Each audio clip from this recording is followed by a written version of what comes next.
these are our panelists for today. Don't forget to drop your information in the chat because we share that on the website and with others that want to network.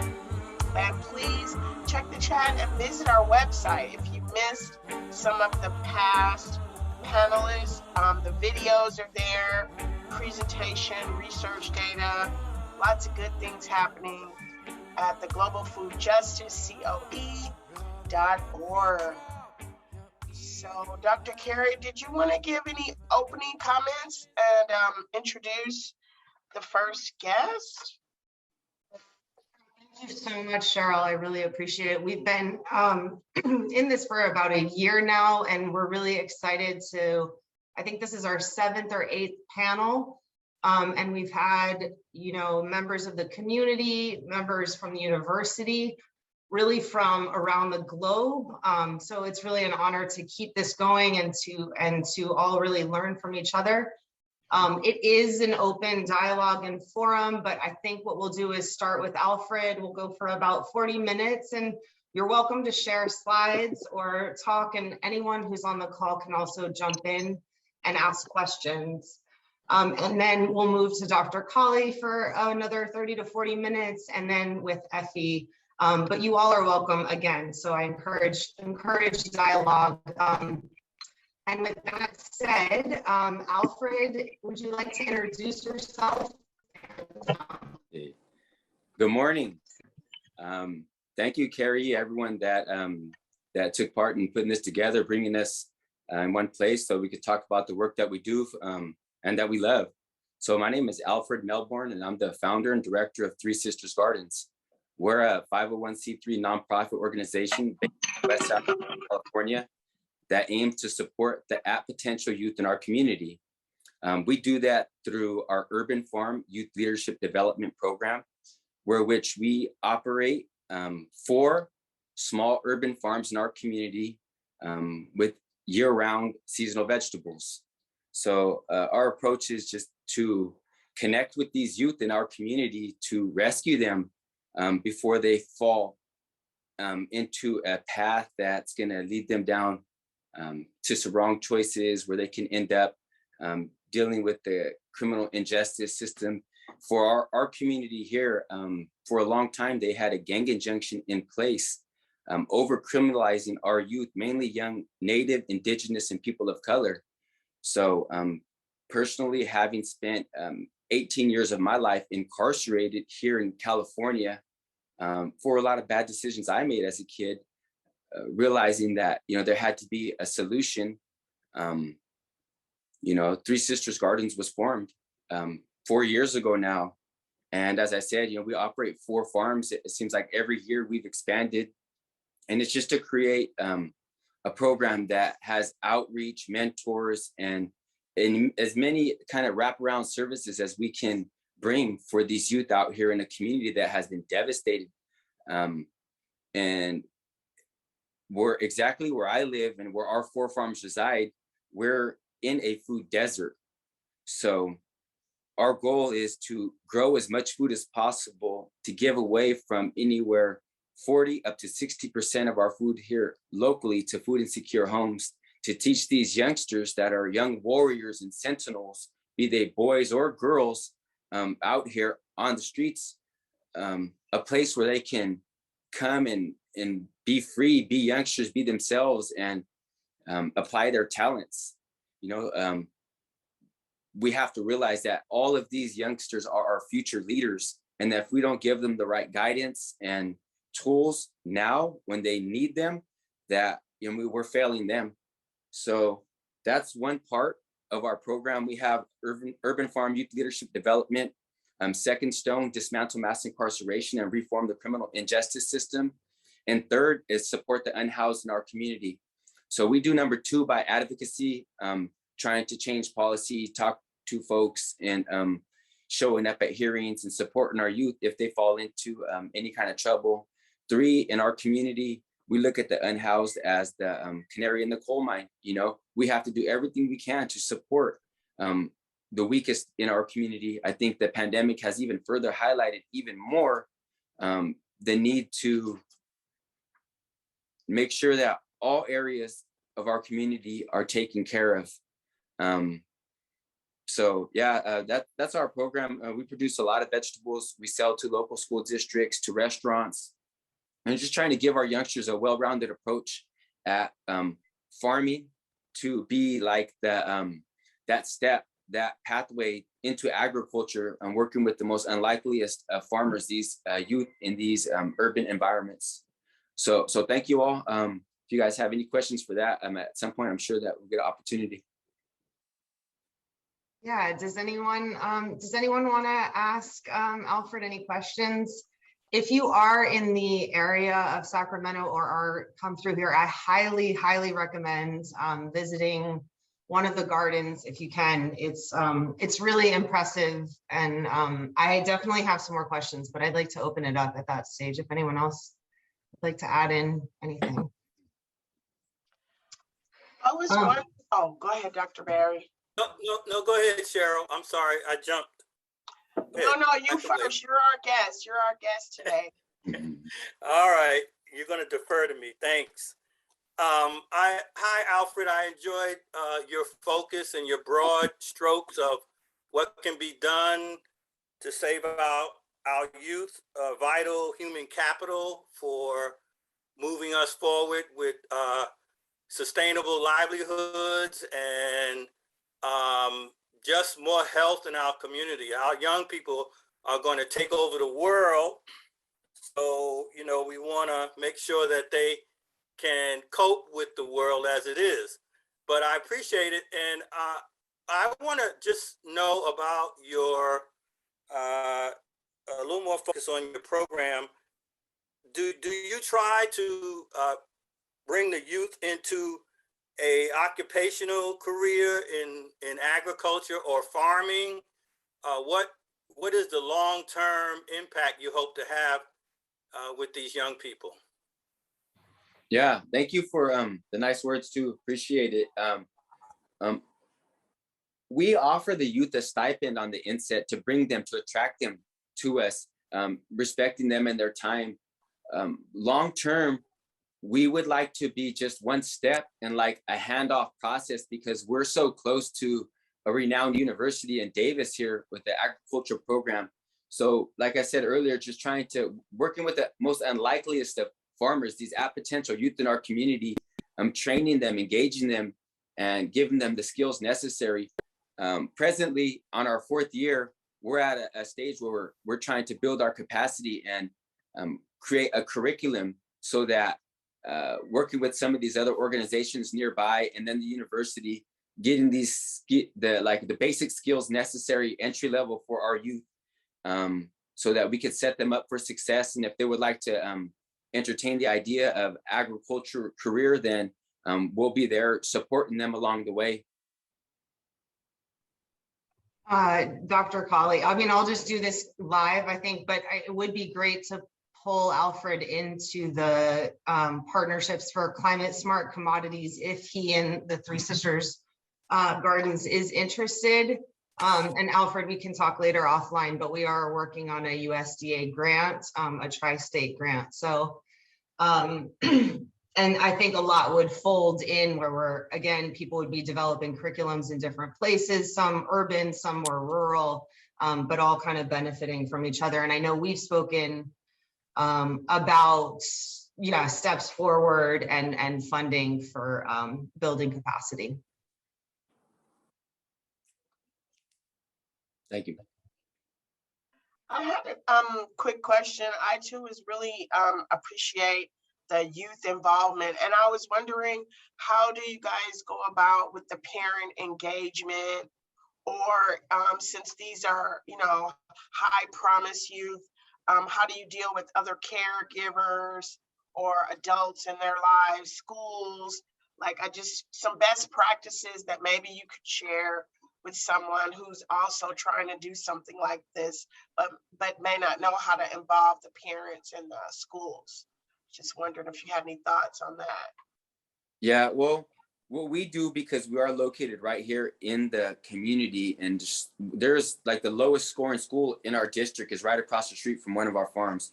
Our approach is to include the parents as much as possible, to bring them out to support the whole family. And so fortunately enough, during this whole pandemic and everything, we've been outside, still growing food.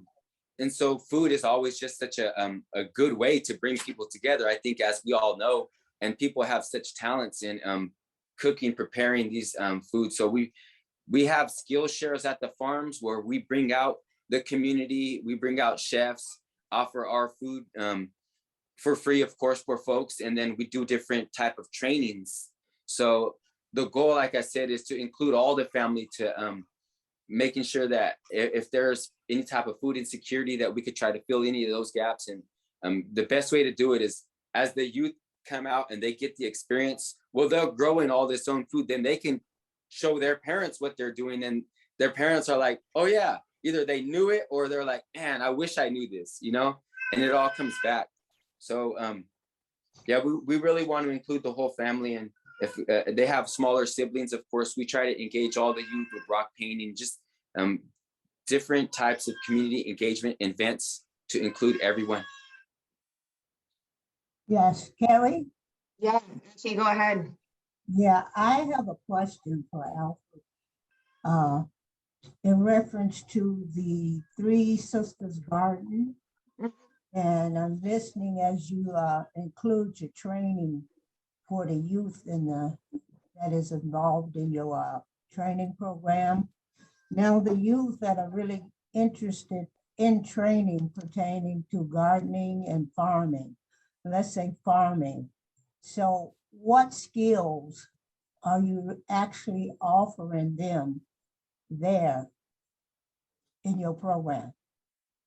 As far as training, say for instance, they get a 5-acre farm.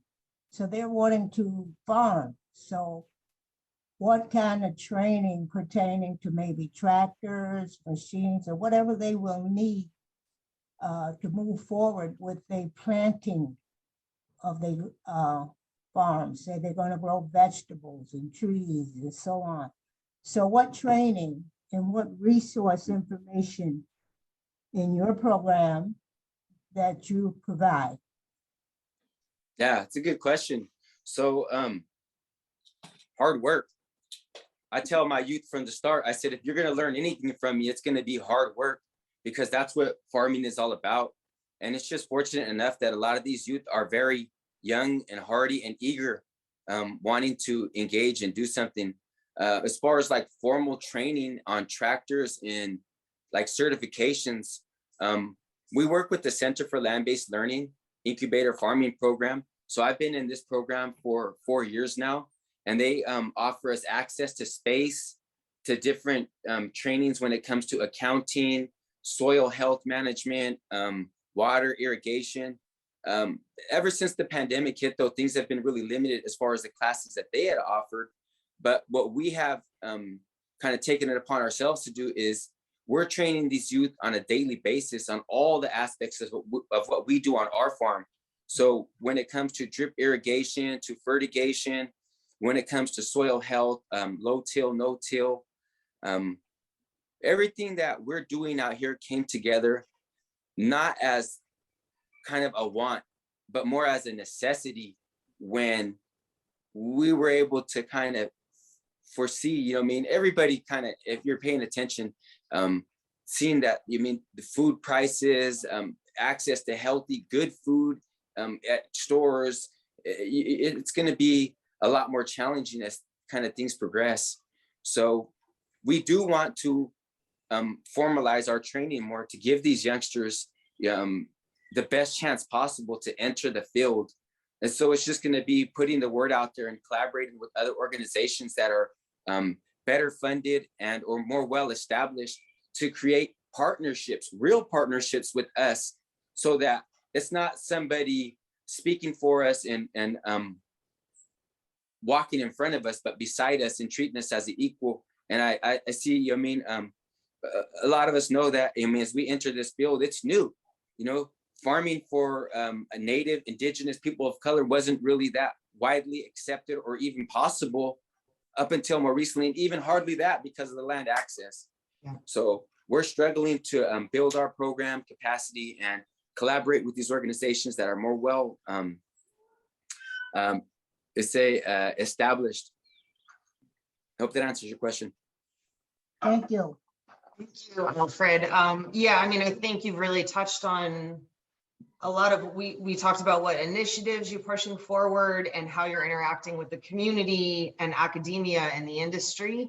And I think it's great that you do have UC Davis students there. And that's something that, you know, I think we'd like to work on collaborating more on.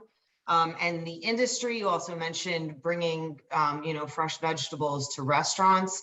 I think I noticed that in Sacramento, it's the farm to fork capital, but still a lot of restaurants are sourcing from large, you know, frozen vegetable stores. And again, under these climate pressures, I note that you say the necessity to do it because those sustainable practices, whether we want to adopt them or not, we will kind of have to. So that is what that USDA grant is about, climate smart commodities, both the crops themselves and then the practices that are being done to cultivate them.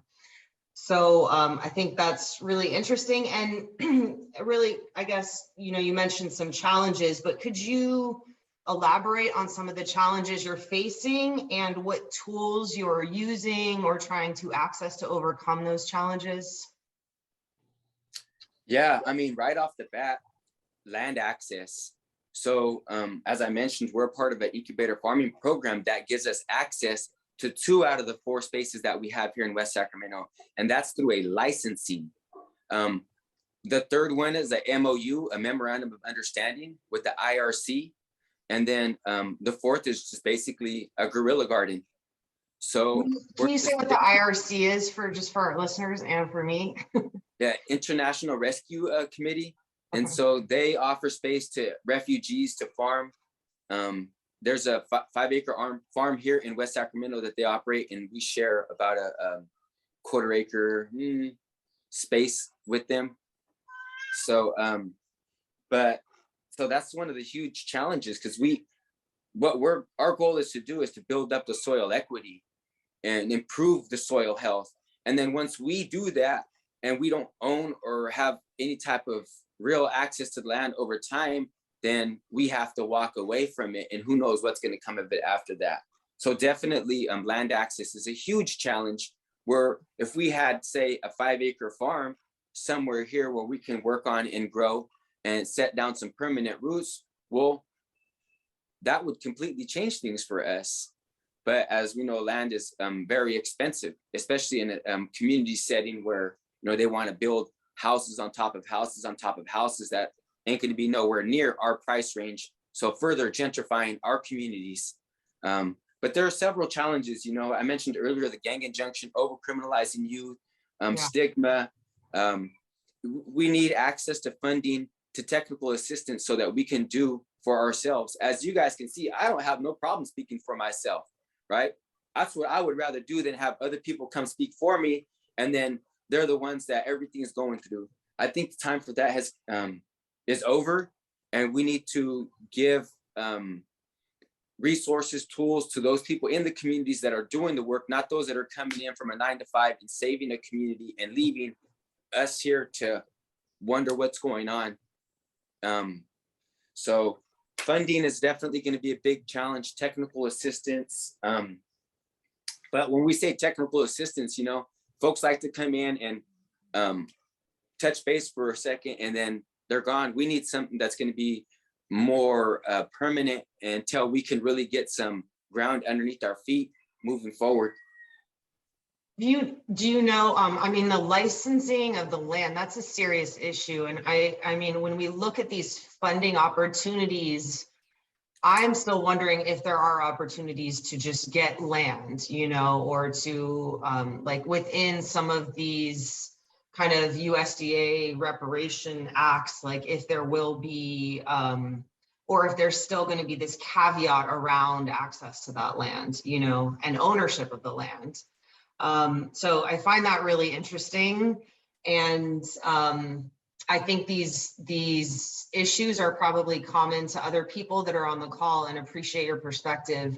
I think it's also certainly timely considering what just happened this past weekend in Sacramento.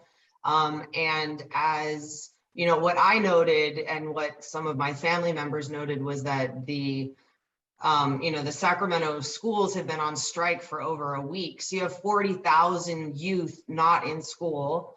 And then you have an incident happen, and it's like, you know, it's not just a policing issue, right? These things go back to our community level, and there needs to be more programs for youth to be engaged, because there isn't always going to be school, or there is going to be COVID, or these other things that come at us. So I just really want to honor what you're doing. It's really, it shouldn't be so uncommon, I guess, is what I'm, you know, hoping to see, is that there will be more of these gardens around, and that you do have expansion. And, you know, with affiliations at UC Davis and with the community in, there's people on the call within California and across the US, you know, what would you like this very small pilot center, you know, to be able to help you with? Or do you have any questions? And what kind of research projects do you envision that could kind of link community, your Three Sisters Garden and the university? Yeah, no, just, I mean, there are a lot of resources out there, especially at the University of Davis. We know that. There's a lot of buildings still going on. So keeping the people in mind throughout all of this process, we are the people out here in these communities that need not just resources, training, we need the folks to come out. We've been planning things for a long time. We need action. One of the biggest things that gets me is that we're supposedly in a climate crisis, in an emergency state. We know that, we are, but people aren't acting like it. Attending meeting after meeting where these folks come in and they all have these clean shoes, nice slacks, everyone's dressed so nicely and everyone smells good. And I'm like, man, where's the sense of urgency that we need to see? Because people like me in my communities that are already facing the brunt of things are going to face them even harder. Things are not going to get any easier. It's funny that, you know, the things that get all the attention really don't even matter. You know, things on TV and things like that, when we really need to be getting back down to the earth and reconnecting with the land and creating more security for these generations to come. So as a Hunkpapa Lakota, you know, I believe in the 7 generations to come. And what we do today, we have to keep these generations to come in mind. And right now we're not leaving them much. So, you know, as we collaborate and we work and we talk about resources, large organizations need to start being more responsive to the people and building things out that are going to be for today and not for 40, 50 years to come. Sure, we want to think about those things, but we need to take care of things today. So. Yeah, thank you. I mean, when I look at the news and I look at the climate headlines, it is very alarming. In California alone, I think the fire season is expected to be worse than it was last year. You know, water, access to food. And I think also what you highlight is that people who have been underserved through this system and exploited through the system, it often affects those people at a greater magnitude, right? Even across the globe, when you see COVID implications or food security implications in Kenya, Patrick Mbolo, our collaborator in Kenya, can speak to this in Kisumu. So sometimes it's not even the COVID that people were getting infected with COVID, but supply chain issues, you know, and we see this while there's still people at the top getting into the trillions in terms of income. So even a small percentage that they can contribute would make a huge deal. So it is very critical, again, that we continue to knock on doors, some knocking a bit louder and some with different tactics, I think, at that door. But I think, yeah, what you're doing is vital. So does anyone else have any thoughts or comments? I mean, I really am hoping to work with Alfred and some of the others on here, you know, through UC Davis or wherever I also end up over the next 5 years. And I know, you know, I have I'm definitely concerned about the future generations, climate wise, socially. I have a child. I know you have a newborn baby too. So I appreciate you coming on in the midst of managing the garden, managing a family, and, you know, being an active community member. I know you've been involved with the Sacramento Food Justice Task Force. And if you want to speak to that at all, or your hopes of what you see with that, or at the larger level, at the federal level of the Equity Commission that was just formed. Yeah, you know, being in this work, you know, I'm a farmer. I grow lettuce, tomatoes, cucumbers, basil, and we get pulled into so many other things when it comes to equity in farming, when it comes to, you know, a lot of the policies in the past that have kept us out. You know, there needs to be changes from the top down. And honestly, you know, I've become a little bit disenchanted with the whole process, and just kind of tuned out when it comes to a lot of these meetings where we're talking about equity, because talk is freaking cheap, you know. We need to see equality before we can even consider equity, and we're a long way from that. So the folks that are in charge, stakeholders, need to recognize that, you know, there's a huge mass of people, I mean, that need support, and folks like myself that are really working hard on a daily basis. As you mentioned, you mean, taking care of my beautiful little girl, working these 4 fields in the community, connecting with these youth. That's what I want to be doing. I don't want to be pulled off in other directions to sit down in rooms with people that are all getting paid to be there, and I'm probably the only one that's not, or most of the time, you know, that's what it comes down to. And giving my time freely, the experience that I learned, and I'm better used working out here in the community with these youth and growing the food. So we need folks to, when we say building our capacity, then we get the funds so that we can hire somebody that could represent us in those conversations. But I don't want it to be me. I feel that my time is better suited providing mentoring, guidance, support for these youth, connecting with them, being there for them.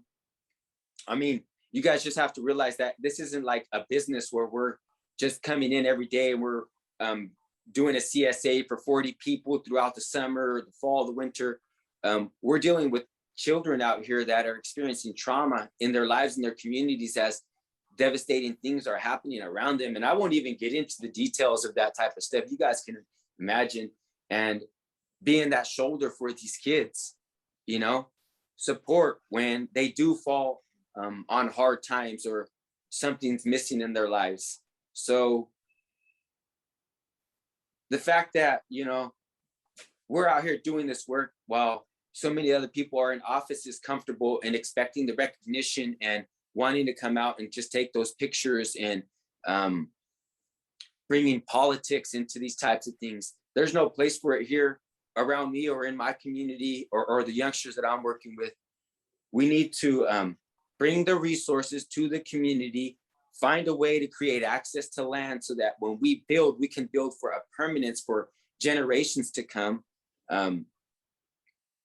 Yeah, and it's not about politics. It's not about, you know,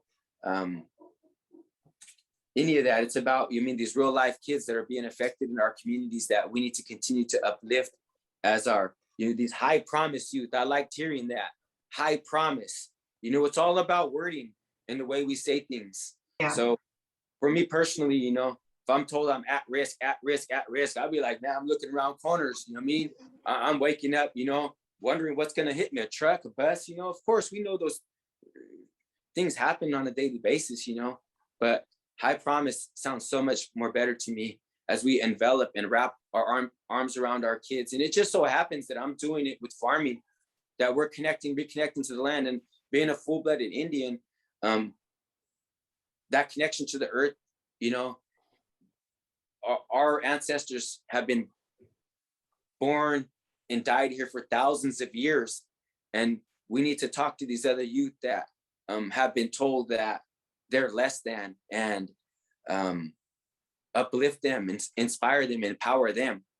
So yeah, there's a lot of challenges, you guys, and we need to provide every opportunity we can for a lot of these youngsters out here, and instill hope for their future. And there's no better way to do it for me than handing them a small citrine cherry tomato, letting them taste it, and watching to see how their face changes and how they get to hurry up and take baskets of these tomatoes home to their folks so they can eat these vegetables.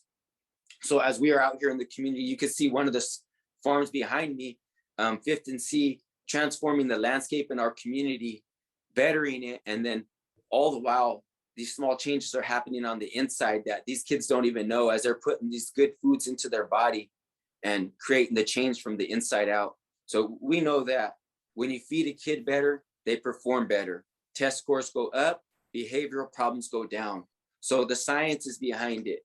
The fact of the matter is that we know what we're doing. We just need the resources so that we can do more of it.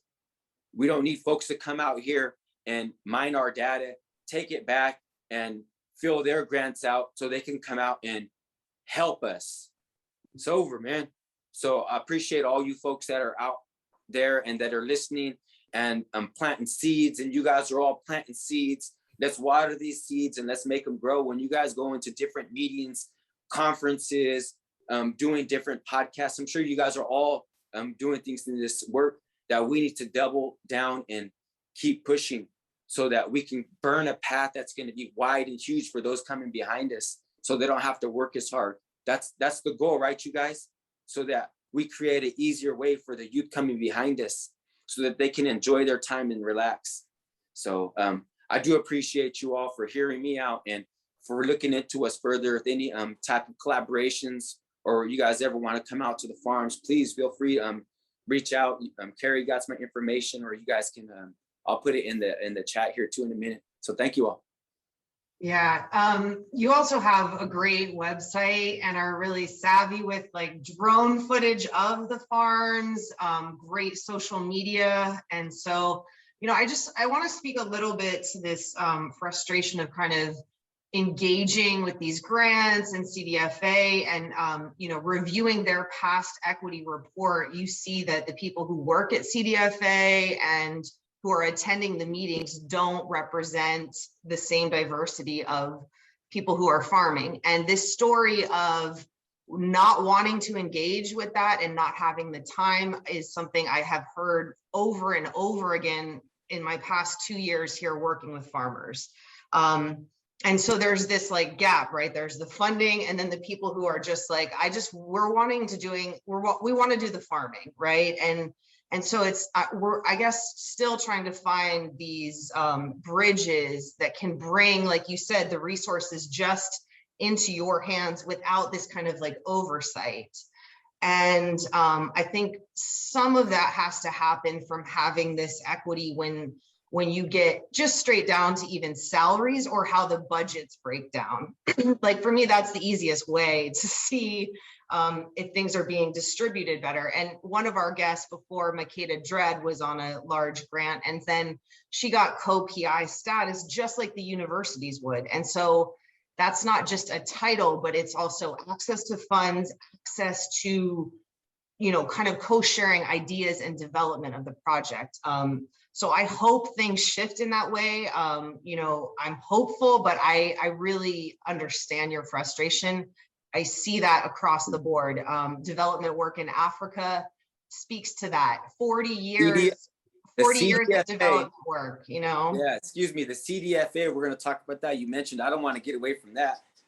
They created a position, Farmer Equity Advisor, and they submitted a farmer equity report that was lacking, and still so many gaps in that. So all this money being spent for all these reports, all these positions, and yet here still I am supporting our own organization when we need to keep the doors open and bills paid. Yeah. And that's just because access to that funding, right, is years down the road. And again, we're still not even equal yet. So we got whole positions for these things. We got White House equity advisors that invite us to on a regular basis. But again, talk. So forgive me for my frustrations, but that's where we're at with it. And honestly, Carrie, thanks for coming out and meeting with us and providing some opportunities. But really, I stopped doing a lot of these different Zoom talks or conferences or attending, whether live or not. It's a waste of my time when it comes down to what I could be doing when it comes to growing the food. And that's really what matters. So we need folks to stop talking so much and come out and just put their money where their mouth is. At least come out and pick up a shovel. And if you want to talk my ear off while we're doing it, let's get some work done. So, but I just, my perspective on things, and we have to double down. Someone from my perspective, I don't have any more time to waste. I wasted 18 years of my life behind the walls as I witnessed the destruction that one person can do to another. And I don't mean inmate on inmate. I mean the system on a person, and that we're not building lives in there. You're not making better people. So then if we can't fix that, then we need to get in front of it and provide opportunities for these youth out here and food for these communities that are designated food deserts by the USDA. You know, I live in one and it's crazy. You know, we should have, and I can see all the other problems that it leads to around me. But, you know, we got all these big commissions meeting on a weekly basis to talk about what they're going to do for us. And I show up, you know, dirty, tired, hungry, you know what I mean? Hungry for information, knowledge, resources, tools. And I leave hungry. So sorry if I just dragged on that, but yeah. No, I think it's I mean, your time is valuable. And I know it's like you're speaking to the point of exactly what we're doing right now, but I still really appreciate it because people, a lot of times we do this as academics, you know, and so it's important to point it out because that in itself needs to shift, that talk and research just to translational action. And the truth is you can do research while things are in action as well, right? I mean, you can have people doing the work on your farm and have an intern collecting information so you know if your sales are better or which vegetables are selling more, right? And that empowerment within. But no, I just appreciate you so much. If anyone else has any comments for Alfred, I think we should let him go back to all his hard and amazing work. And we will be in touch for sure on trying to work with the Moringa a bit, get more students and really get more funding to Three Sisters Gardens. Thank you. I appreciate you all. I'm going to stay on for a bit longer and participate what I can, but it's been a good morning. A lot of stuff happening out here. One pipe already blew up on me, so we'll get that fixed. We start early in this farming, so I appreciate you guys. Thank you. Blessings. Thank you so much. That Great. was so amazing. Can't wait to meet you, work with you, and that's one of the reasons we're here, because we're organizing, identifying, recruiting academics, policymakers, community partners that will support big vision, bold vision, like what you're talking about, Alfred. So I look forward to connecting you with some of our folks in the Center of Expertise that Dr. Carey is building with us. And she's got a lot of very committed colleagues. And you're about to hear from 2 more of them.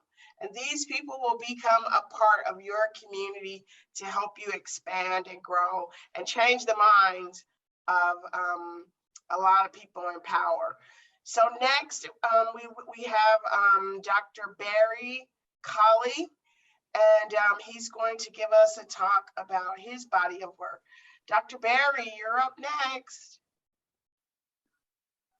Okay, thank you so much.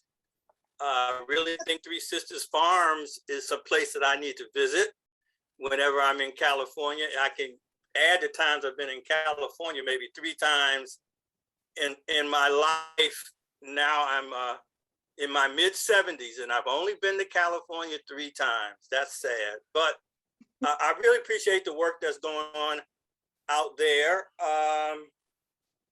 My focus, I'm kind of going to relay.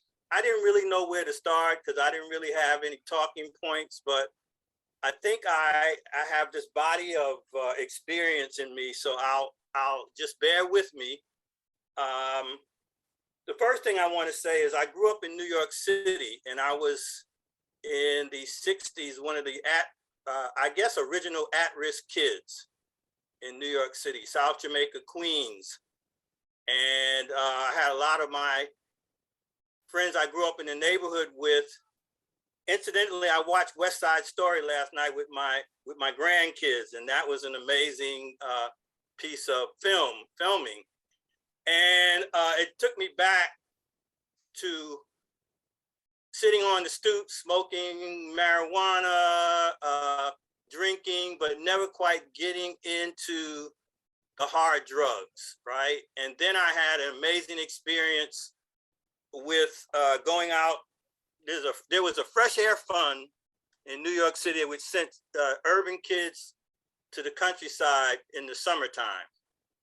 And I went to Lebanon, Pennsylvania, and hooked up with an Amish family who had a son about my age. And I visited their farm 6 straight years, from the time I was 8 to the time I was 14.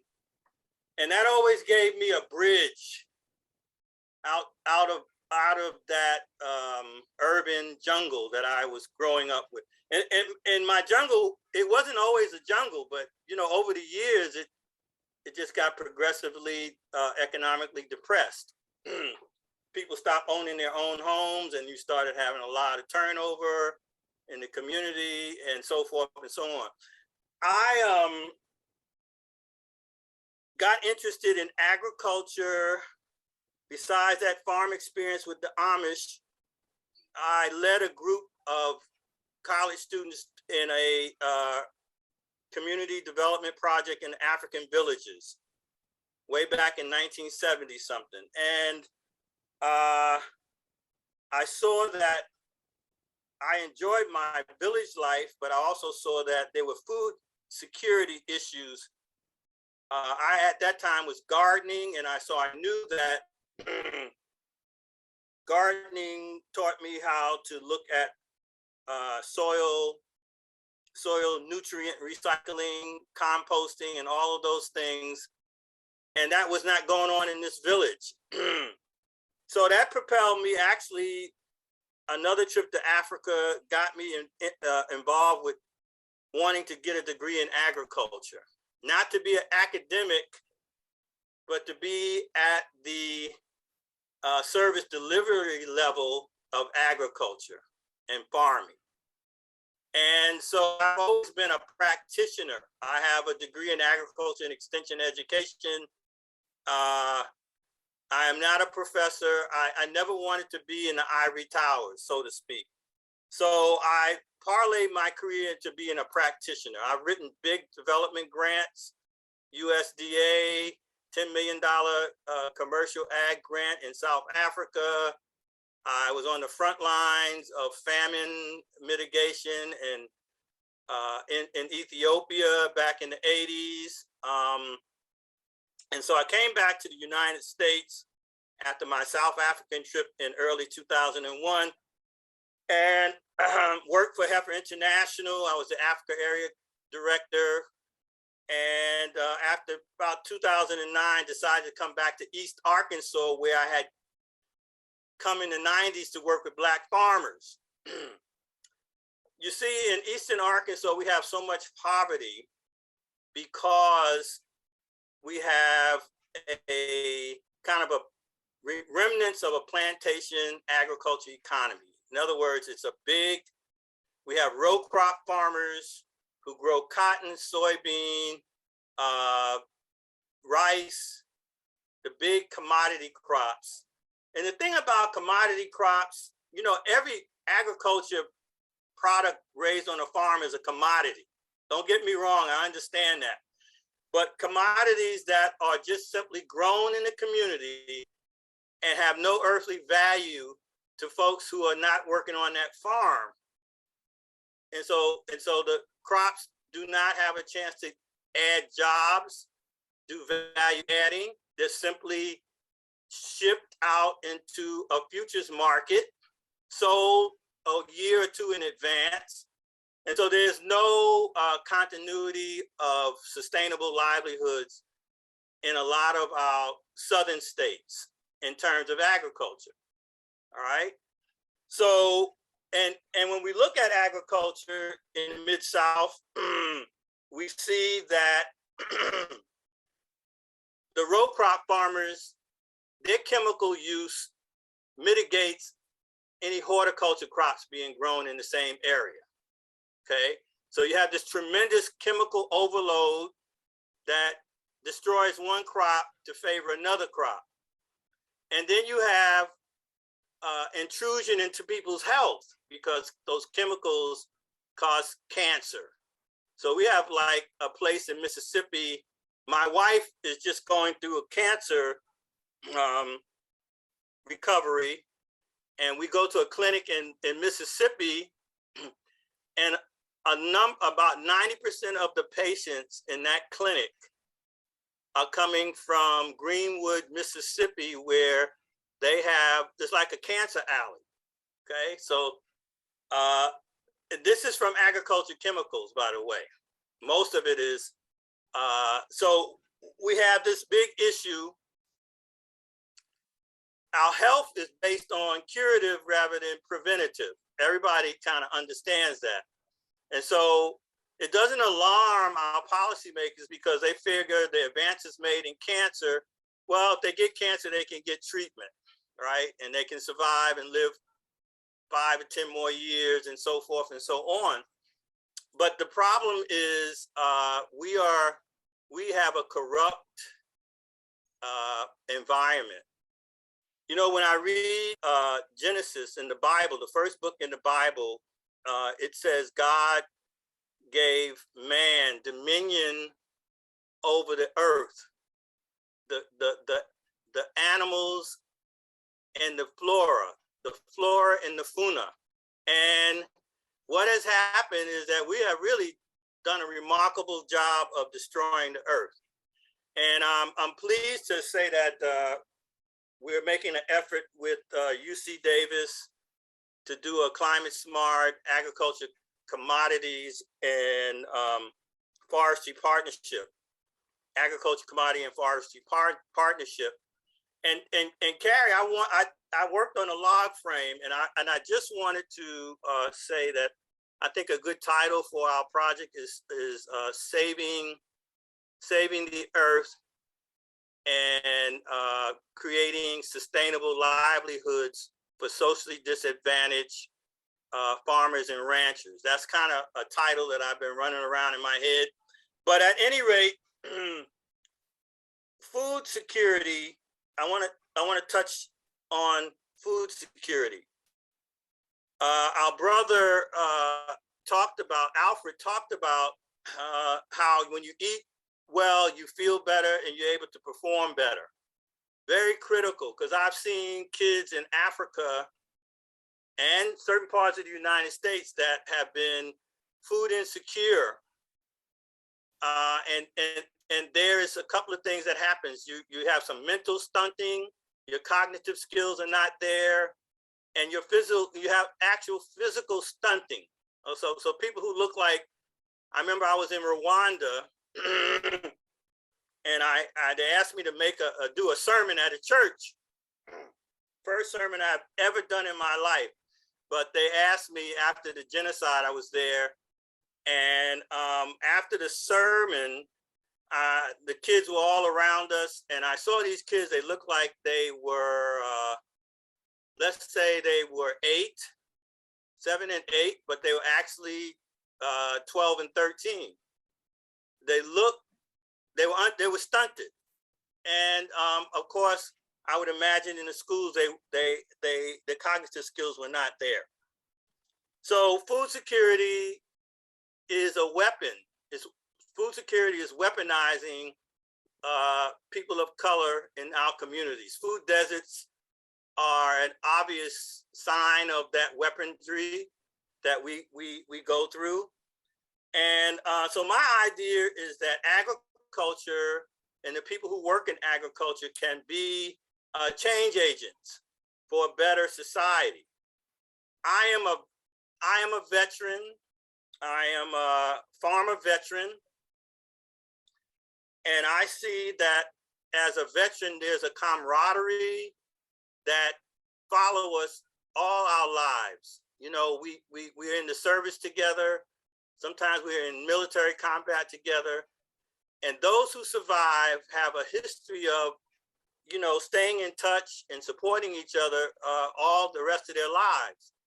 And so what I've seen is that the farmer veterans that are coming into agriculture, especially in the last 20 years, I'm a Vietnam vet, but in the last 20 years, they have seen this camaraderie. You know, first of all, they get healed from being on the land, for caring for the land, for improving soil, for husbandry of animals, just growing crops. It's so therapeutic. And so they want to do a livelihood now. But they also see other things going on in society, like the food deserts and the criminal inhumanity of the criminal justice system that Alfred talked about.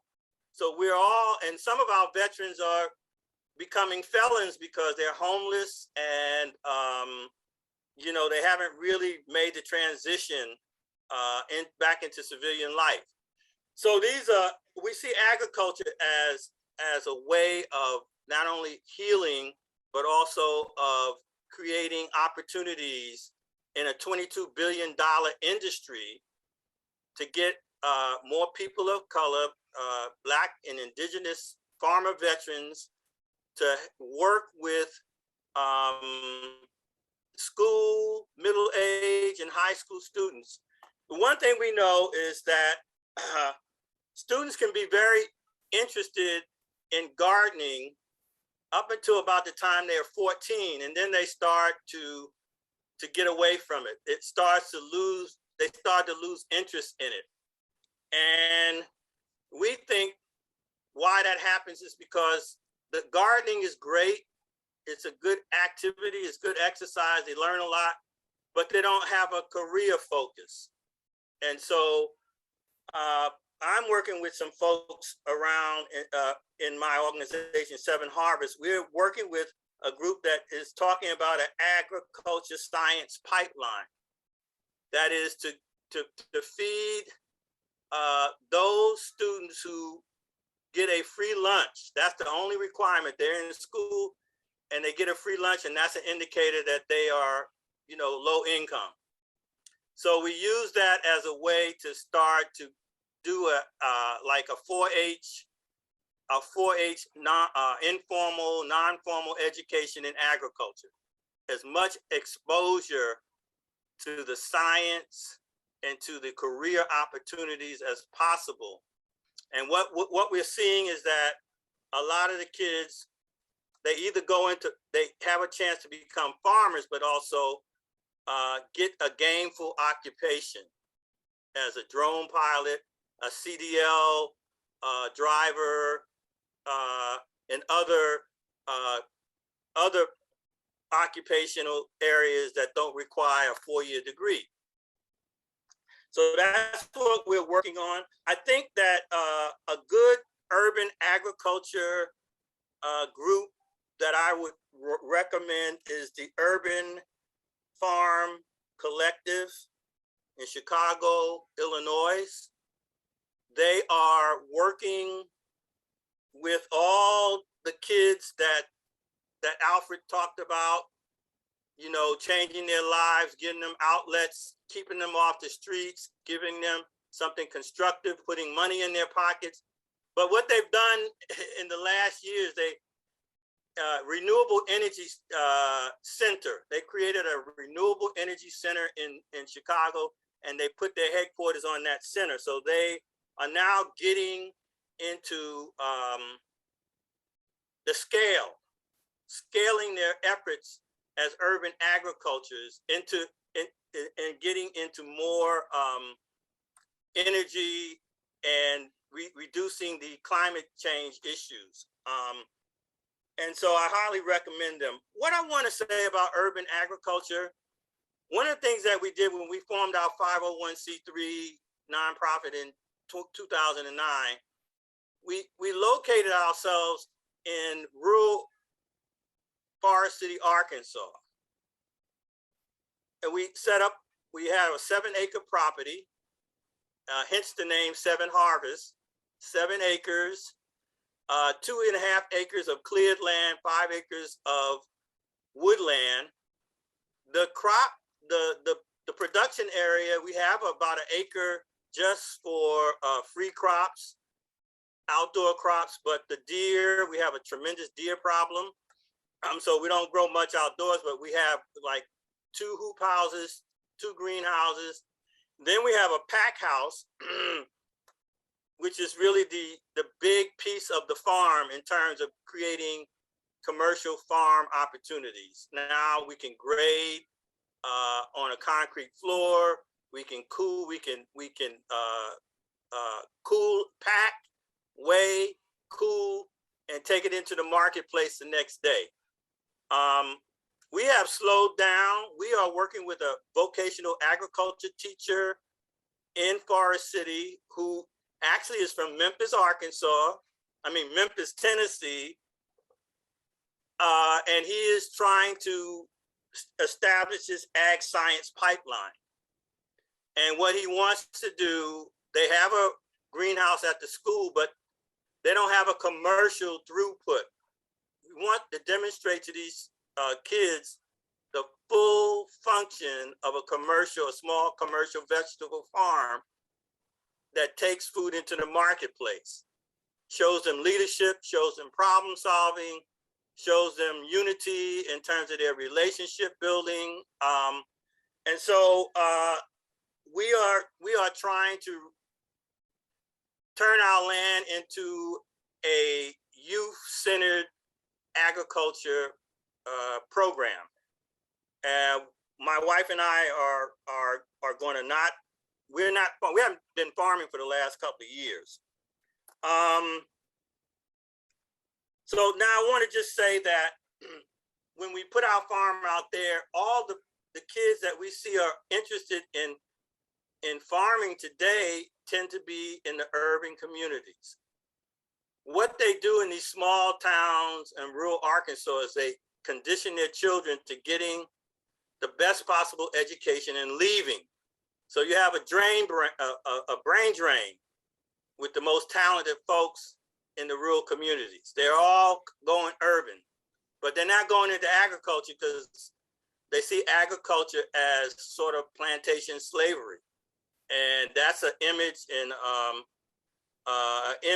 a negative image that it's being overcome. But what I think, for us to have sustainable farming communities that are vibrant, is that we need a supply linkage with rural and urban supply points, because to ensure that we have an unlimited supply of any kinds of foods, fiber that we choose to grow, or livestock. What happens to me is to have urban and just to have rural. To me today, the real political savvy way to approach it is to combine urban and rural farmers. And I think that's what the veterans offer. The farmer veterans see this as an opportunity to now push the supply points. I think what our good friend James Brady talks about, having an app which we can easily identify buyers and sell from our farm, that's very important as well. But it would work equally well for the urban and rural farmer.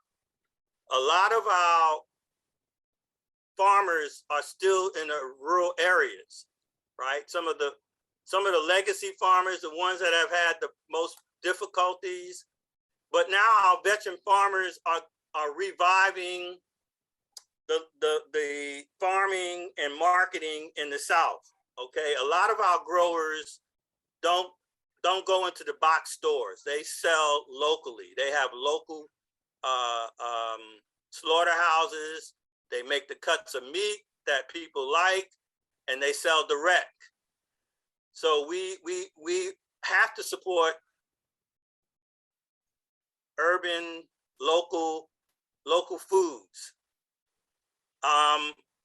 Food deserts, we need to have more local grocery stores, whether they're co-ops in our urban areas. And so I think farmer veterans can also do an amazing job in creating that interest. It can save our young people from getting into the prison pipeline.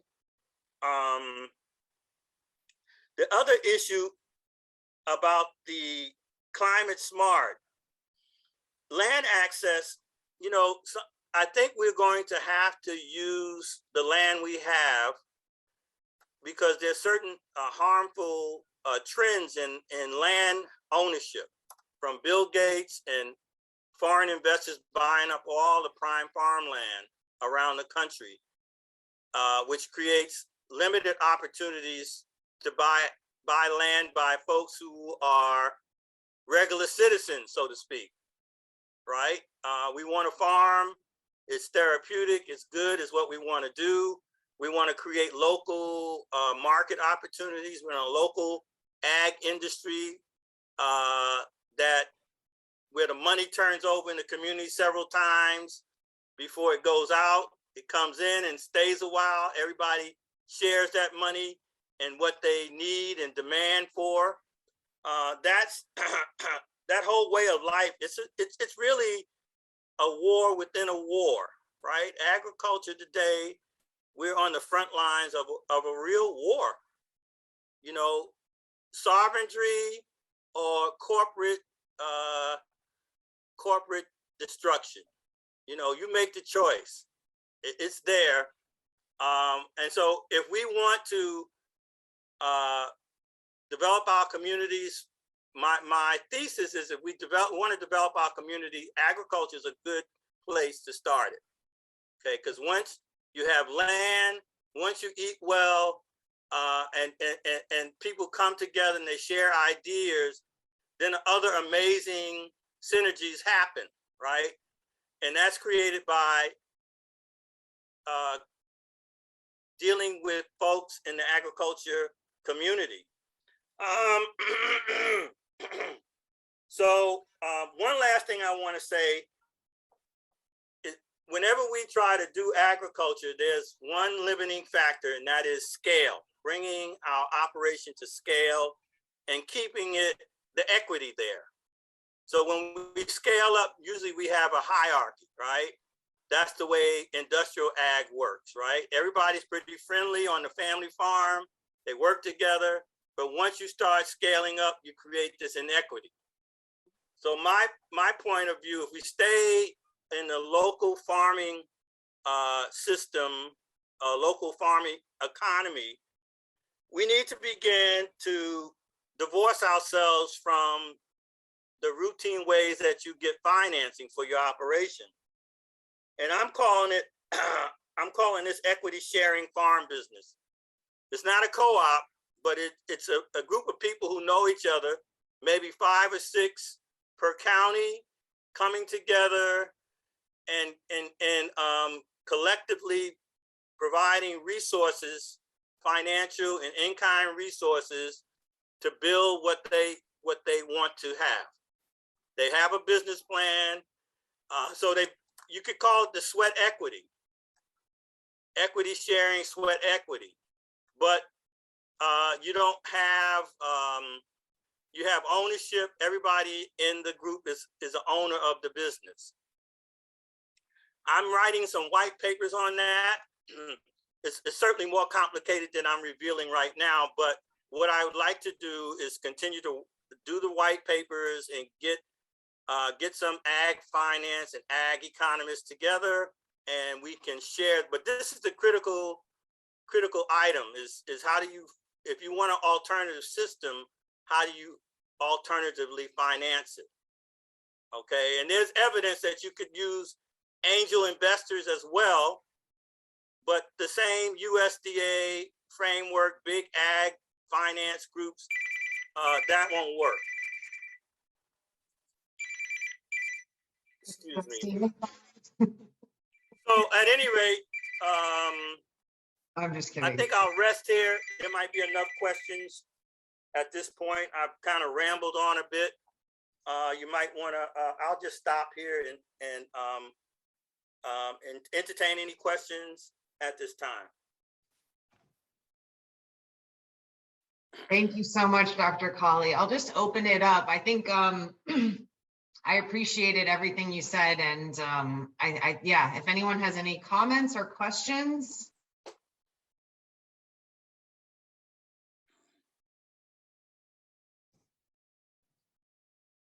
I'll just make a couple kind of comments, you know, things to highlight. There is a lot, and I think, you know, you've touched on most of the interview questions about kind of what Seven Harvest does and your initiatives and how you've, you know, really worked and brought across your knowledge from Africa, from New York, I mean, through generations, literally through space and time. And I think that's valuable when you start to see these patterns, you know, because then you can really hone in on what solutions work and don't. And I think that's part of the issue, is that we do a lot of things over and over thinking that we're, you know, doing it better. And we really have to learn from both past failures and successes. Highlighting the need for food security at an early age and the first 1,000 days is often spoken of. I think that both you and Alfred speaking to this idea of the universities being siloed and often focusing on more data is very true. We're currently in the middle of a Sloan Kettering Foundation, and we put in an application to have a bridge program between HBCU students in the South to UC Davis. And their response was, can you provide us with more information that there is systemic bias in the programs? And if you just look statistically, you know, 75% of the faculty at UC Davis are white, where only 25% of the students are. You know, so even right there, when you just start to look at these numbers, you see these gaps. And so I think there is a lot of inherent bias in the application process, in the RFAs. You know, a recent article showed that only 60% of Black farmers in the South have access to the internet. So again, are they going to be able to get on grants.gov and put in an application? So what does that look like? You know, in Kenya, people don't have smartphones, but with regular phones, you can do messaging service to let people know what the price of tomatoes are at a market. And they can all share information about a new pest that's come into the area and learn and share from each other, right? You're almost creating, I mean, but like Amazon, Uber, but at a community level of communication and networking, and really bringing back Black Wall Street and these types of ideas, right? Of sovereignty, I think, which is so critical. And, you know, it's just interesting to see this interaction between the universities and these organizations interacting with those type of funding. So I just want to highlight that, like, UC Davis is a large research institution, but they're not inherently they're supporting a lot of big agriculture in California too, right?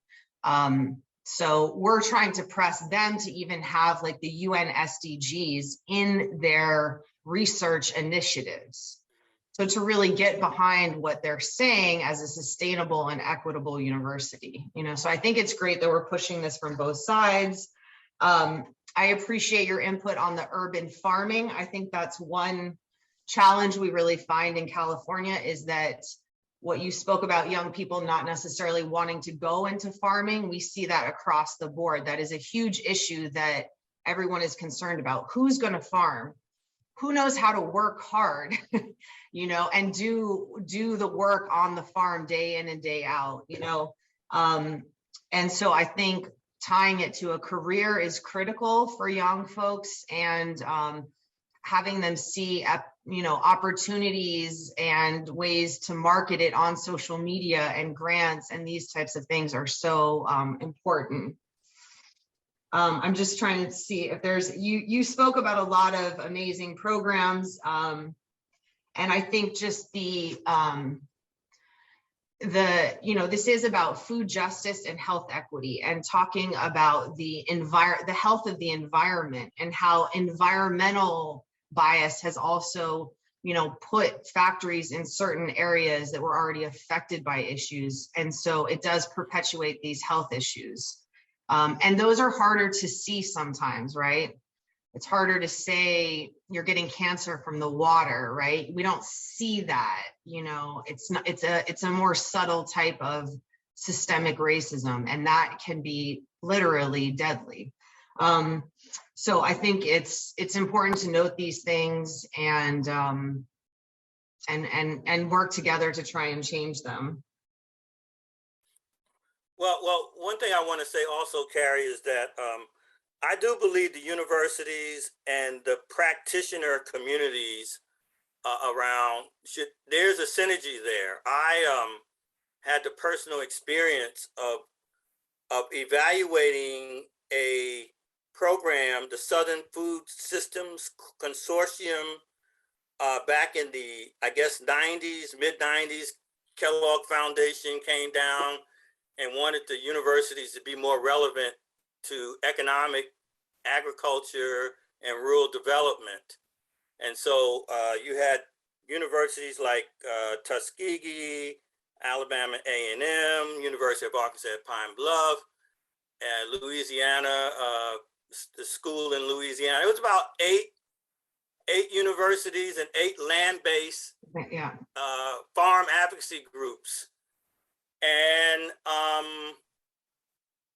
the problem is that the people who are most ardent and passionate about seeing this new constellation of development work happen, they either, I don't know, they wear out from attrition because it's so anathema to the university who have this parish or publish or parish mentality.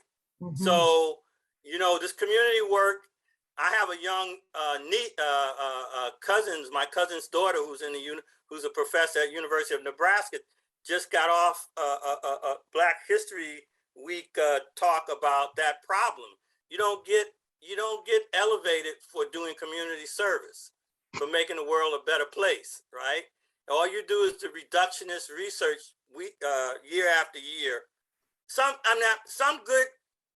great stuff has come out of the university. I don't want to dog the universities, but I think the university, they need to be more interactive with development of people, because that's what you're developing minds at the university, develop communities at the universities as well. Take it a step farther, right? Yeah, I mean, and that's a long time kind of dilemma. Are universities just supposed to produce knowledge, or are they supposed to translate that knowledge to have impact? So with most faculty, probably only 10% of your merit would be about community engagement or involvement.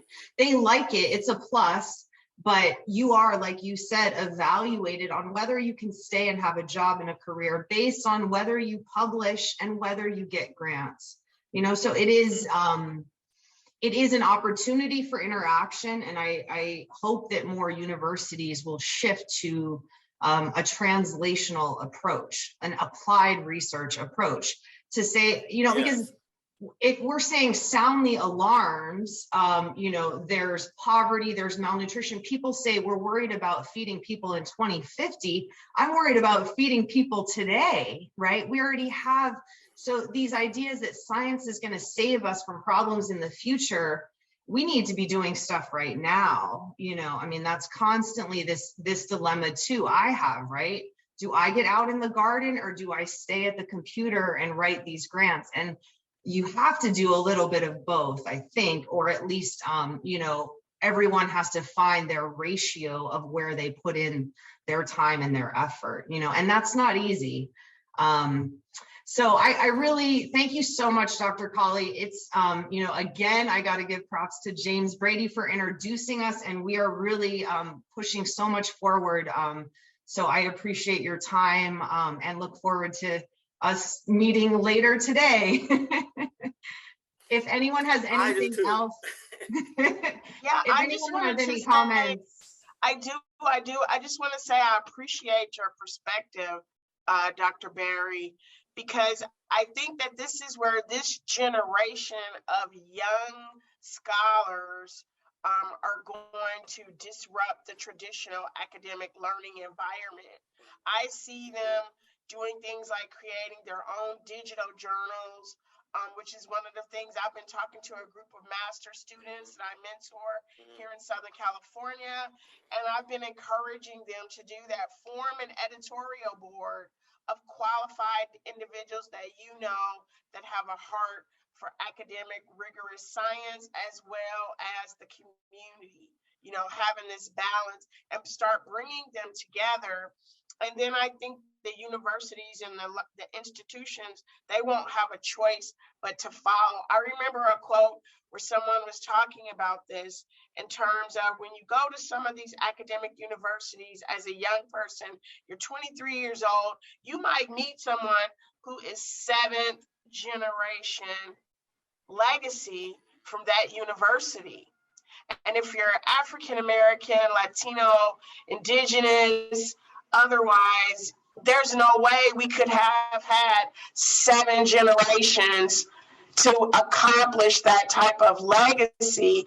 And we send our children into these environments without making them aware of how it's going to make them feel and what they're going to address. So I think it's really important that we use this platform to have these kinds of conversations to help community and BIPOC folk, you know, find their place. So I'm really excited. These young people I'm meeting, they're serious about making a change, and it's going to be academic mentors like you and Dr. Carey, you know, that are going to help us bring this, you know, to scale. So I'm very encouraged. All right, we have one more panelist. This is Hot Topics at 8 o'clock in the morning. Can you guys believe this? Hot Topics at 8 a.m. Wow, I love it. I love it. So coming up to the mic is the awesome Effie Gant. I hope I'm saying your name right, Miss Effie.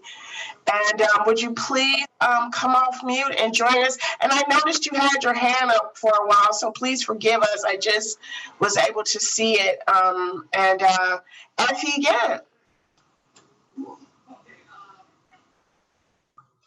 Effie, you still here?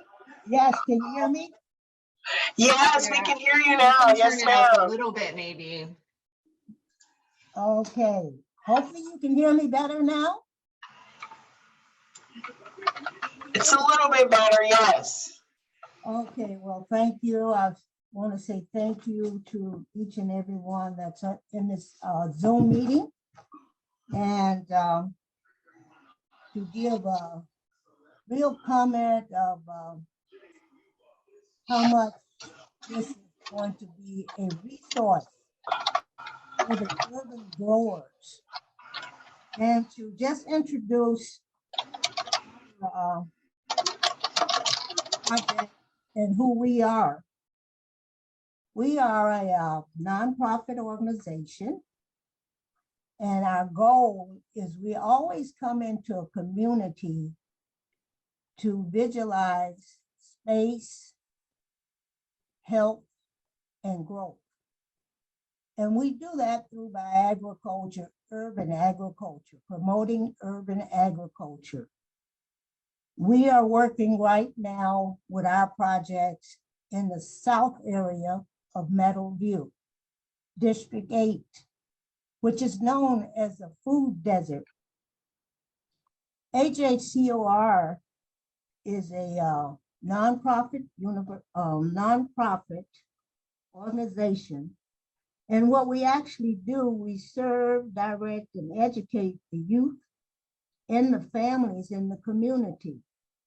And we do that by promoting agriculture education, resource, and also promoting businesses economically, spirit, soul, and body. I was listening to Dr. Berry and also to our first guest. And I've, of course, worked with Carrie on many, I would say, resources and trips to different farms.